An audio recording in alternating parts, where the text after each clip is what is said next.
Hey guys, first let's do a quick unboxing. Here's what your Legacy Ninja Megazord will look like when you take it out of the box.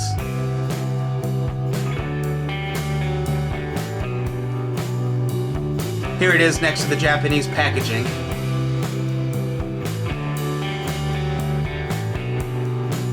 Hey guys, Legacy Ninja Megazord has made his way to stores. Just found him at Toys R Us in Van Nuys, California. Eric just confirmed they're in Burbank, Toys R Us as well. First thing I want to reply to is look at the bear's legs. You'll see that there are these black things sticking out of them. Now look at your Falconzord and look at the indents that are right here on both sides. You can very easily just slide it up and it's good. Just make sure the clips are going into the indents because you can also get one side in a screw hole. And now your Falconzord's either going to be wobbly or it's just going to be kind of cockeyed. Once again, shoop, perfect.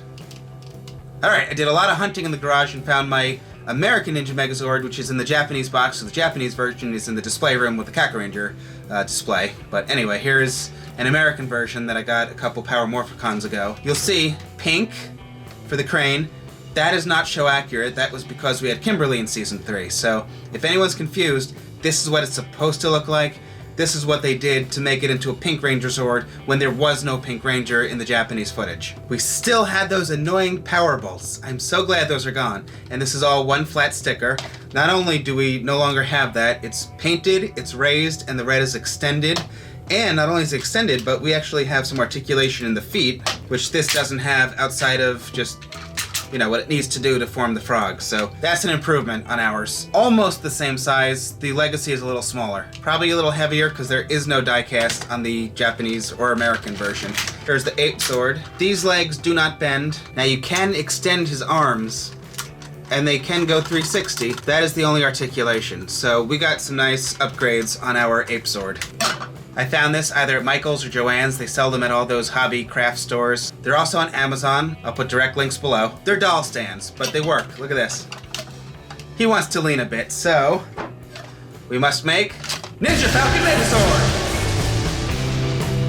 And that actually balances him. How cool is that, by the way? He is balancing like this on his own at the moment. I'm sure you could tip him over pretty easily. Maybe not. But anyway, attach the Falcon, and that will help balance him. Look at that. He's not going to do that.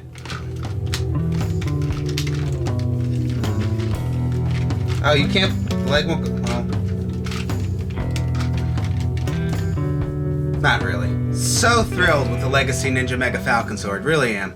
It looks like everyone else who has found theirs is saying exactly what I said in the first review, which is, this thing is really awesome, and they're really happy with it. Now, why are so many fans asking where his sword is? He never had a sword. Never, ever, ever, ever did he have a sword. That's, of course, show accurate, but you can take it off, as I've done here. In the movie, the wolf's head was exposed just like that, so you can take the sword, and now he can hold a sword. If you really want him to have a sword, he can. He has to hold it with his left hand, because, of course, there's a head here. For whatever reason, the movie packaging really fools a lot of people. We never had an actual Ninja Megazord movie figure. Kakuranger came out first in Japan. Then came the Power Rangers movie, followed by Power Rangers Season 3. Their mold became our Ninja Megazord, and when the movie came to theaters, of course they wanted to have a Megazord, so since they initially released the Ninja Megazord alongside the movie, they said movie edition because this was the Megazord in the movie. But since they were using molds from Japan back then, they weren't going to make a slightly altered Ninja Megazord for the movie, and then a few months later, release this version. You guys know what I'm saying, right? So for anyone still wondering, there never was a Ninja Megazord that was just for the movie. This is the Kakuranger and Power Ranger Season 3 version. It's not the movie version, and it's not supposed to have the sword. So hopefully that clears up most of the confusion. There was a special on TV prior to the movie. I think it was called Power Rangers The Movie Secrets Revealed. Did you guys see that? You can actually see that the people doing the CG had the Ninja Megazord in their office, and they were referencing this to create the Ninja Megazord in the movie. How many of you guys got the JELLO card before you saw the Ninja Megazord? I was obsessed with this. I can't believe I still have it because I used to bring this to middle school with me. I don't think what made it into the movie actually lived up to the JELLO card. I really thought this was so cool. I really liked the exposed mechanics in the arms, right? I think a lot of people are also just misremembering. In the show, he never had a sword, and that's the only version we got. And in the movie, he barely used the sword. They called the Power Sword. They took one swing and it was destroyed immediately, and that was the end of it. It was never on fire, and it's the same sword that comes with the Shogun Megazord. If it's really important to you guys, go get your Shogun Megazord, get one on eBay, get one from Starlight, which is heavy because it's metal, or wait for the Legacy Shogun Megazord and swap the swords. But it's gotta be in the wolf's hand. If Bandai ever did want to release like an all chrome, not just this in chrome, but one that looks just like it did in the movie, which does look different than this. I would love to have that too. We now have this arm articulation. You can't do that with this. Head isn't going anywhere. Head goes up and down, so you know, if you want to fly, you can look up a little. Spread the legs. Not happening. Even remove the frog legs for even better articulation, or to have him do the flying kick. Not happening. Frog mouth opens. Does not. Nice silver legs. Plain gray plastic. Die cast shiny metal. Only the symbol is chrome. The rest is just gray plastic. This is the only articulation in the wolf's legs. And the tail is not particularly gorgeous. They also included this tab to make it easier for that. And then we have articulation in the legs here and here as well.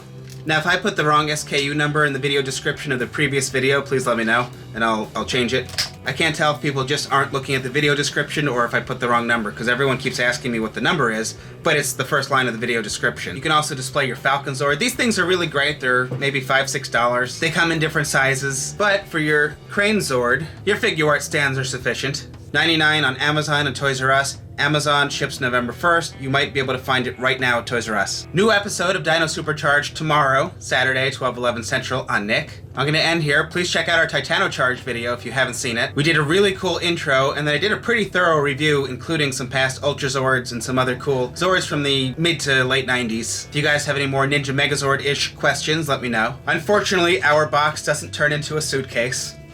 I love that. Japanese box is always fun. Very plain on the back, though. The answer to the trivia question in the last Ninja Megazord video was Vampirus. A lot of you guys got that. Rito brought a Vampirus egg when he first got to the castle. And to continue the trivia, Rita is Rito's sister, mother, cousin, or Rito was created by Finster. Alright, I'm gonna end here, so thank you guys for watching. Please subscribe if you haven't. We upload every week, so if YouTube isn't notifying you, please check back. I will always be back soon with many good videos. And good night.